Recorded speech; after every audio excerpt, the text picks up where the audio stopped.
Alam niyo ba mga kaminangs, nakakita ko ng santol sa palengke at syempre ang biglang pumasok sa isipan ko ang magluto na naman ng sinantolan. Kasi minsan lang ang santol, seasonal kasi itong prutas na to.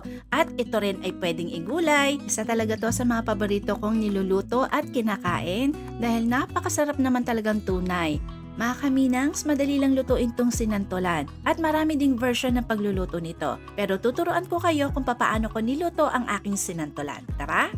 Bali, ang nabili ko nga pala sa palengke ay yung malalaking santol, tinatawag nila tong Bangkok santol. Bali, ang una natin gagawin, babalatan pagkatapos aalisin ng buto and gagadgarin natin itong laman ng santol.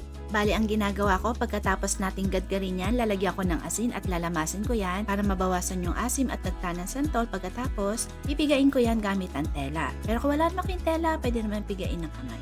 At pagkatapos, suhugasan ko yan sa tubig ng 1 o hanggang 2 beses. At pipigain ko yan muli at itatabi ko yung mga napiga ng santol.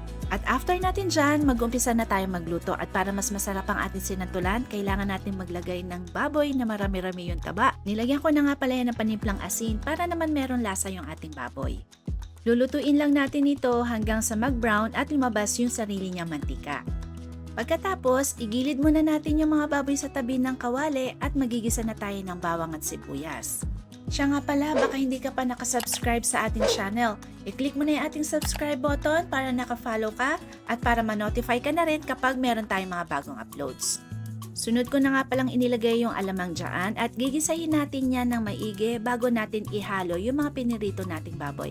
Hinugasan ko na nga pala yung alamang natin dahil yung nabili ko ay sobrang alat. Pagkatapos niyan, isunod na nating ilagay yung mga piniga nating laman ng santol kanina at gigisahin lang natin yan ng mga ilang minuto lang. At pagkatapos, pwede na nating ilagay yung pangalawang piga ng niyog. At syempre, bago natin takpan yan, haluin na muna natin para mapantay natin yung laman ng santol dun sa ating gata. Lulutuin natin yan ng mga 30 to 40 minutes o hanggang sa halos matuyuan na yung niluluto natin. At paminsan-minsan nga pala, haluin natin ito para hindi naman dumikit yung niluluto natin dun sa pinakailalim ng kawali. So ayan, nakikita nyo na halos tuyo na yung ating niluluto. So maglalagay na tayo ng iba pa nating mga ingredients. So dito, naglagay na ako ng mga sili natin. Sili labuyo at saka yung sili panigang. So depende na yan sa inyo ha kung gaano kaanghang ang inyong gusto sa inyong sinantolan. Inilagay ko na nga pala dyan yung ating kakanggata at tinimplahan ko siya ng MSG, optional lang yan, sugar, patis at pamintang durog.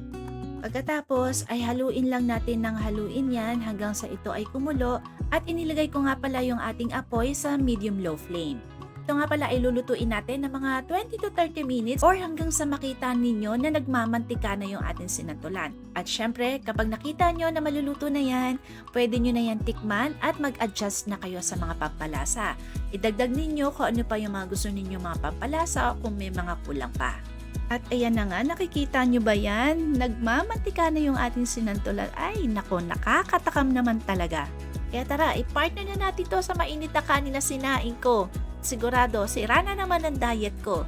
Kaya kayo, kung hindi pa kayo nakatikim ng ganito, eto na yung oras para magluto kayo nito. Sigurado ko, magugustuhan nyo to. Okay, kain na!